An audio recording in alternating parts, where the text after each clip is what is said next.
चलिए मंगलाचरण करते हैं।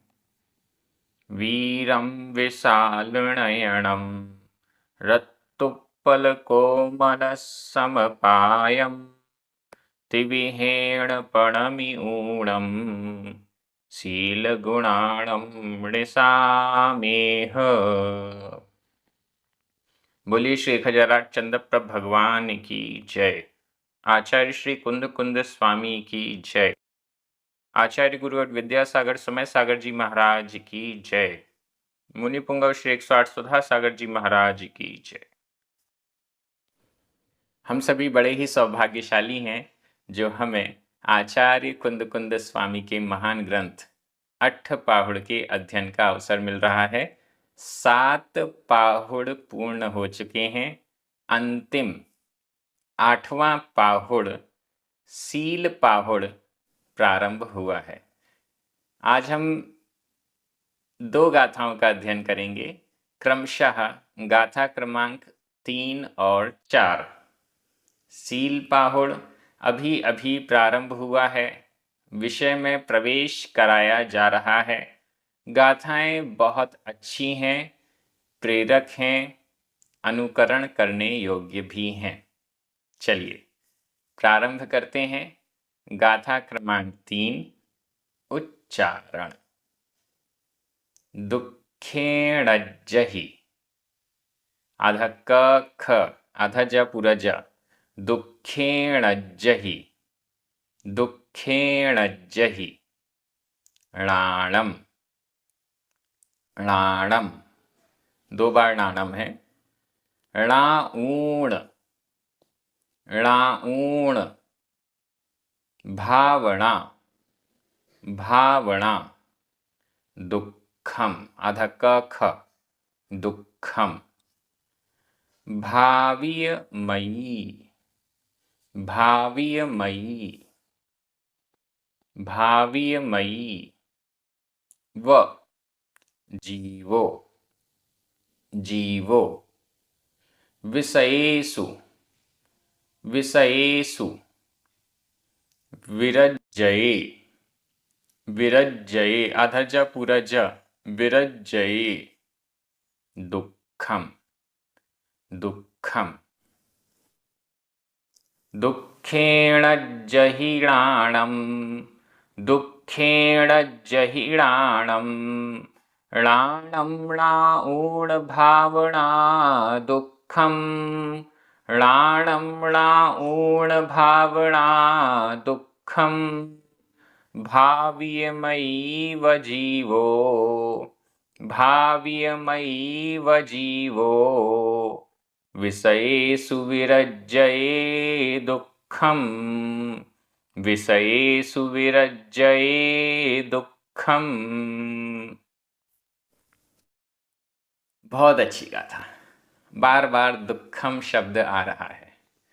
प्रारंभ ही दुःखेण हुआ है, दुःखे हुआ है। दुख दुख का यहाँ तात्पर्य है कष्ट, परेशानी। परेशानी कष्ट है, दुर्लभ है, ऐसा भी अर्थ हम कर सकते हैं। बड़ी कठिनाई से जो चीज़ हमें प्राप्त होती है तो हम कहते हैं बड़े दुखों से मिला है। यहाँ पर दुख का अर्थ वही है, कष्ट से, परेशानी से, बहुत दुर्लभता के साथ जो चीज़ प्राप्त होती है उसको कहा जाता है दुःखम। दुःखेण जहि। अब यहाँ पर संधि विच्छेद कर रहे हैं। 2 प्रकार से हम यहाँ अर्थ लगा सकते हैं। पहला तो अर्थ लगाएंगे दुःखे णज्जहि, दुख में, णज्जहि जाना जाता है। दुःखे णज्जहि जाना जाता है। क्या जाना जाता है? णाणम ज्ञान। दुख में कष्टपूर्वक, बड़ी मेहनत से, बड़े परिश्रम से कष्टों को सहन करके णाणम ज्ञान को जाना जाता है, ज्ञान जाना जाता है, ज्ञान को ग्रहण किया जाता है, ज्ञान को प्राप्त किया जाता है। दुखे दुख में। पहला तरीका तो अर्थ का ऐसा है। दूसरा रहेगा दुखेण अज्जहि णाणम। दुखेण दुख पूर्वक, कष्ट पूर्वक, अज्जहि अर्जन किया जाता है या अर्जन करते हो, णाणम ज्ञान को। ऐसा भी अर्थ कर सकते हैं। दोनों तरीकों से जो अर्थ किया जा रहा है तात्पर्य यही है कि ज्ञान की प्राप्ति दुर्लभ है। दुखेणज्जहि, दुखेण अज्जहि। दुखेण अज्जहि वाला अर्थ मैंने किया है, यहाँ पुस्तकों में तो नहीं है। पुस्तकों में दुखेण णज्जहि ऐसा भी लिखा हुआ है, दुखे णज्जहि ऐसा भी लिखा हुआ है। णज्जहि यह कर्मवाच्य का अनियमित प्रयोग है वर्तमान काल में। जाना जाता है, णज्जहि। वैसे तो जाने जाते हो यह अर्थ होना चाहिए, लेकिन अनियमित प्रयोग है। णाणम ज्ञान, दुखे दुख में या दुख पूर्वक जाना जाता है, प्राप्त किया जाता है। सीधा सीधा अर्थ हुआ ज्ञान प्राप्त करना दुर्लभ है। पिछली गाथा से चर्चा प्रारंभ हुई, शील और ज्ञान में विरोध नहीं है, लेकिन शील के बिना ज्ञान विषयों के कारण नष्ट हो जाता है। ये चर्चा आई थी। अब इसी को और आगे बढ़ा रहे हैं। ज्ञान कितनी दुर्लभता से प्राप्त होता है। दुखेण दुख पूर्वक ज्ञान प्राप्त होता है, कष्ट पूर्वक ज्ञान प्राप्त होता है। चाहे लौकिक शिक्षा हो, चाहे धार्मिक शिक्षा हो, स्वाध्याय आदि हो, आसान तो नहीं है। बहुत कुछ त्याग करना पड़ता है, बहुत तपस्या करनी पड़ती है, तब जाकर यह ज्ञान प्राप्त होता है। दुखेण दुख पूर्वक, कष्ट पूर्वक ज्ञान प्राप्त किया जाता है। बड़ी दुर्लभता है। आगे चलें। णाणम णाऊण, णाणम ज्ञान को, णाऊण जानकर, ज्ञान को जानकर, ज्ञान को जानकर, ज्ञान को प्राप्त करके, भावना दुखम भावना करना। जो ज्ञान प्राप्त किया है उससे संबंधित भावना, ज्ञान को अभी आत्मसात नहीं किया, ज्ञान का अभी अनुकरण नहीं कर रहे हैं, लेकिन भावना, भावना का मतलब होता है कि आगे हम उसको आत्मसात करने की इच्छा रखते हैं, भावना रखते हैं। ज्ञान तो प्राप्त कर लिया, आत्मा का स्वरूप जान तो लिया, अब आत्मा के स्वरूप के प्रति भावना होना, रुचि होना, ये दूसरे नंबर पर है।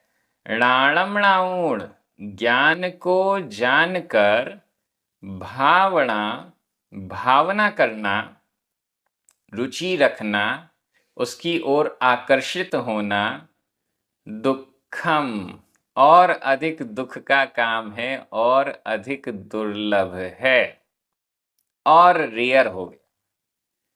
रुचि होना, जाने हुए आत्मस्वरूप की ही बात करें या जिस भी चीज की बात करें, जाने हुए होने के बाद भी, जान कर भी उसके प्रति भावना रखना दुखम दुर्लभ है। और आगे चलते हैं। भावीमयी व जीवो, व का अर्थ यहाँ पर और भावीमयी जीवो, भावित मति वाला जीव। भावित मति, जिसकी मति, जिसकी बुद्धि में भावना आ चुकी है आत्म तत्व के प्रति या तत्व निर्णय के प्रति, जिनवाणी के प्रति। भावीमयी, जिसकी मति भावित हो चुकी है, प्रभावित हो चुकी है, भावना जिसके अंदर आ चुकी है, ऐसी मति, ऐसी बुद्धि वाला जीवो, जीव भावना तो रखता है, ऐसा जीव क्या करता है? विषयेषु, विषयों में, 5 इंद्रियों के विषय, पंच इंद्रियों के विषय, विषयों में, विषय भोगों में, विरज्जये दुखम, विरज्जये विरक्त हो जाता है। ये और अधिक दुखम, दुख की बात है, ये और अधिक दुर्लभ है। पहले तो ज्ञान प्राप्त करना, ज्ञान का अर्जन करना दुर्लभ है, दुखम, दुख कष्टकारी है। फिर दूसरे नंबर पर ज्ञान प्राप्त करके भावना दुखम, भावना करना, ये और अधिक दुख का काम है और अधिक दुर्लभ है। जो भावना कर भी लेता है, लक्ष्य बना भी लेता है, निर्णय कर भी लेता है, लेकिन फिर भी विषयेषु विरज्जये, विषयों में विरक्त हो जाता है, यह और अधिक दुखम और अधिक कष्टकर है और अधिक दुर्लभ कार्य है। ज्ञान से विषयों के प्रति विरक्त होने तक आगे आगे बढ़ते बढ़ते दुर्लभता बढ़ती जाती है, कष्ट परेशानियां बढ़ते जाते हैं, परिशह सहन ज़्यादा करने पड़ते हैं, उपसर्ग सहन ज़्यादा करनी पड़ती है, तपस्या ज़्यादा करनी पड़ती है, तब जाकर ये क्रम आगे बढ़ पाता है। ज्ञान प्राप्त करना वैसे ही कठिन है, उस ज्ञान को भावना का रूप प्रदान करना और कठिन है। भावना बन भी जाए तो उसको फॉलो करना, प्रैक्टिकल में लाना, विषयों से विरक्त हो जाना, इससे भी अधिक कठिन है, दुर्लभ है, ऐसा आचार्य कुनकुन स्वामी कह रहे हैं। एकदम सही सटीक यहाँ पर व्याख्यान आचार्य कुनकुन स्वामी का हमें प्राप्त हुआ है। ज्ञान प्राप्त कर लिया लेकिन विषयों से विरक्त नहीं हुए तो वो ज्ञान भी नष्ट हो जाता है, ऐसा पिछली गाथा में कह दिया गया है। और आगे कष्ट प्राप्त करके ये चीज़ें मिलेंगी। कष्टों से हमें रुकना नहीं है, कष्टों से थकना नहीं है, आगे बढ़ते जाना है, ऐसी प्रेरणा आचार्य कुनकुन स्वामी प्रदान कर रहे हैं। गाथा बहुत अच्छी है, व्याकरण की दृष्टि से देख लेते हैं। दुखेण तृतीया विभक्ति का एक वचन है। अज्जहि या अज्जहि दोनों को ही हम वर्तमान काल कर्मवाचिका अन्य पुरुष एक वचन का क्रिया रूप मानेंगे, अनियमित प्रयोग है। णाणम, णाणम भी 2 बार है। इन दोनों णाणम को, एक को प्रथमा विभक्ति का एक वचन जो पहला वाला है, दूसरे वाले को द्वितीय विभक्ति का एक वचन माना जाएगा। णाऊण संबंधक भूत कृदंत का प्रयोग है। भावना, दुखम, भावीमयी, जीवो दुखम, ये सभी प्रथमा विभक्ति के एक वचन है। दुखम को अव्यय भी कहा जा सकता है, और अव्यय कहेंगे तो इसका अर्थ जो है कष्टपूर्वक, ऐसा अर्थ इसका हो जाएगा, नहीं तो नॉर्मली प्रथमा विभक्ति का एक वचन। इसके अलावा व ये अव्यय है। विषयेषु सप्तमी विभक्ति का एक वचन है।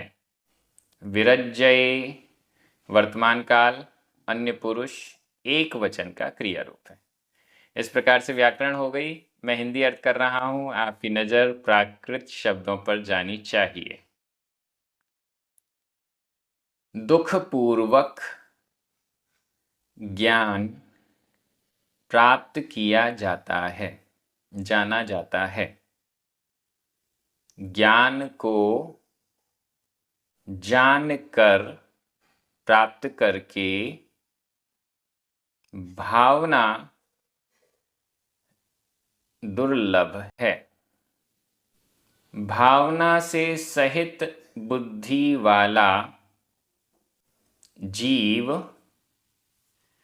विषयों से विरक्त हो जाता है, यह भी दुर्लभ है। आगे आगे चल के सब दुर्लभ दुर्लभ है, परिश्रम जरूरी है। अब हम अगली गाथा में चल रहे हैं, यह भी बड़ी महत्वपूर्ण है। गाथा क्रमांक 4, उच्चारण। ताव ताव ण ण जाणदि जाणदि णाणम णाणम विषयवलो विषयवलो व और ब दोनों को लगभग समान माना जाता है। विषयवलो जाव जाव वट्टये अधट पुरट वट्टये जीवो जीवो विषये विषये विरक्त मेत्तो अधता पुरता दोनों जगह विरक्त मेत्तो ण ण खवेई खवेई पुराइयम पुराइयम कम्मम अधम पुरम कम्मम तावण जाणदीणाणम तावण जाणदीणाणम विषयवलो जाववट्टये जीवो विषयवलो जाववट्टये जीवो विषये विरक्तमेत्तो विषये विरक्तमेत्तो णखवे पुराइयम कम्मम णखवे पुराइयम कम्मम। बहुत अच्छी गाथा। ताव तब तक, और इसके पहले लिखा हुआ है जाव जब तक। तब तक ऐसा नहीं होता है जब तक ऐसा ना हो। जब तक ऐसा चल रहा है तब तक ऐसा नहीं होता है। ताव जाव ताव तब तक ताव तब तक ण नहीं जाणदि जानता है णाणम ज्ञान को। ताव तब तक ण नहीं जाणदि जानता है णाणम ज्ञान को। तब तक ज्ञान को नहीं जानता है। कौन नहीं जानता है? कर्ता कौन है यहाँ पर? देखिए इस पूरी लाइन में प्रथमा विभक्ति का एक वचन कौन सा है? जीवो लास्ट में। विषय वलो भी है। जीवो जीवो जीव जीवो जीव ताव तब तक णाणम ज्ञान को ण नहीं जाणदि जानता है।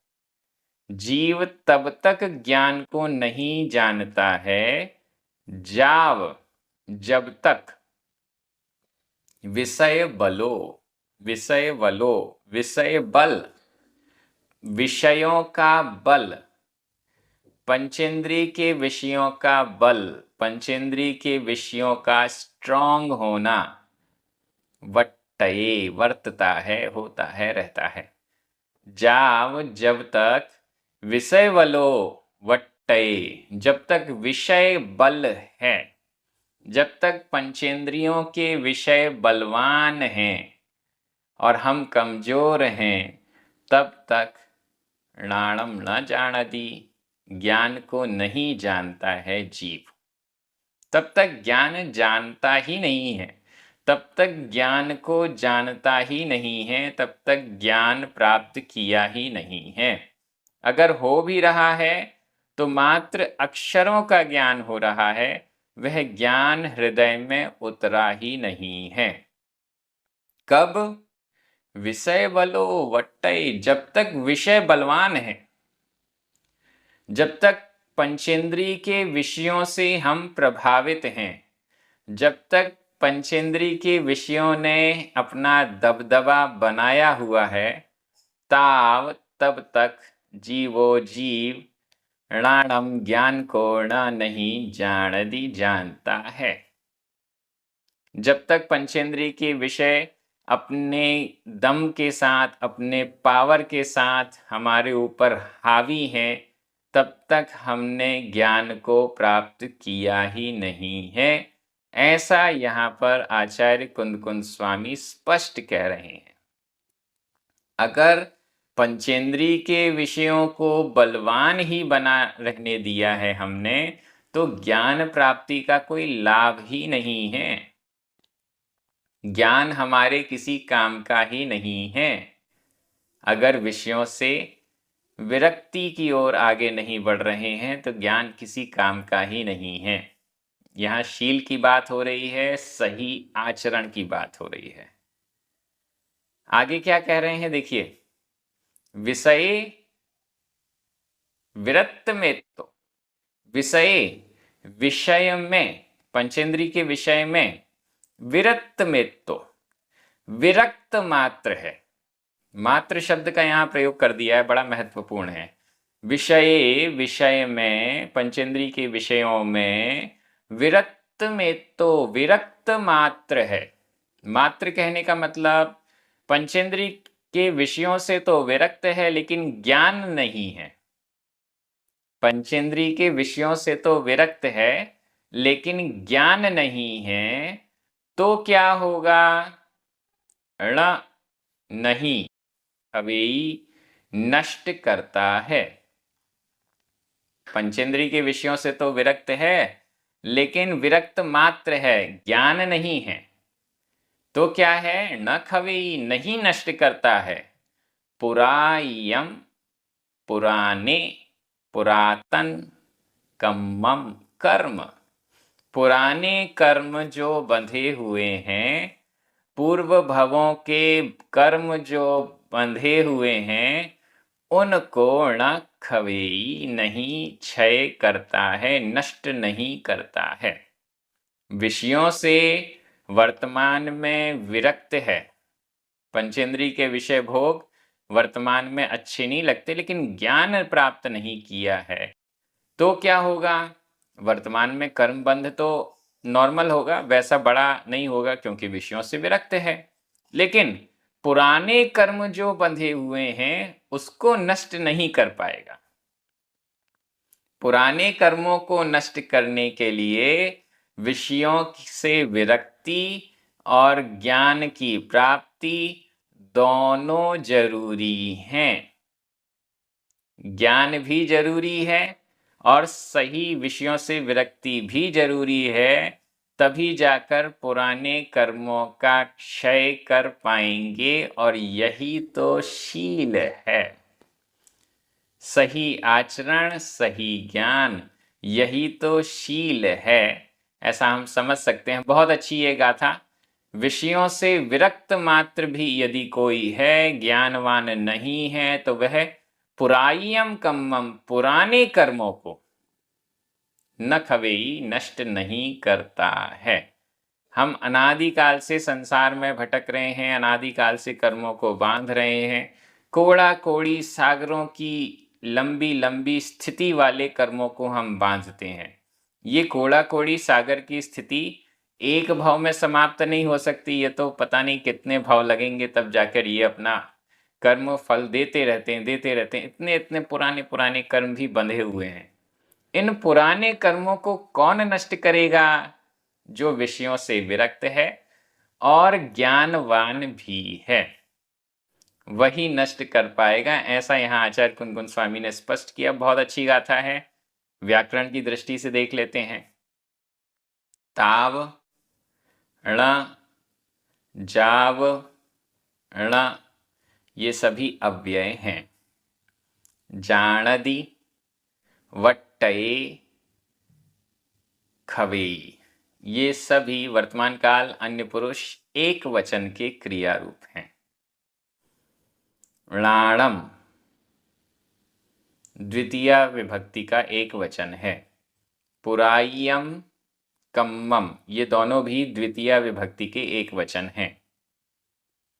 विषयवलो, जीवो विरक्त में तो प्रथमा विभक्ति के एक वचन हैं।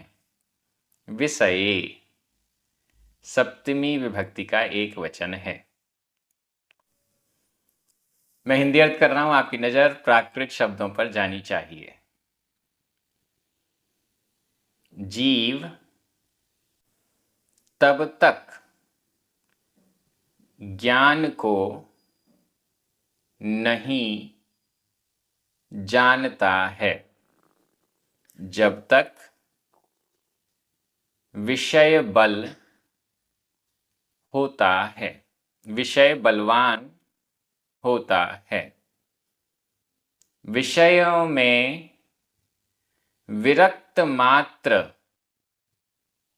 जीव ज्ञान के बिना पुराने कर्म को नहीं नष्ट करता है।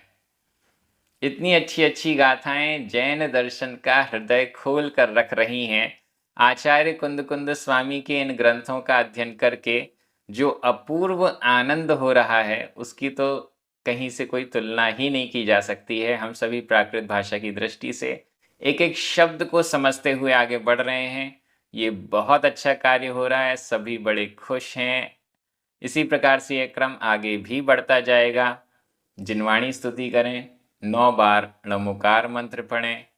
सभी को जय जिनेंद्र।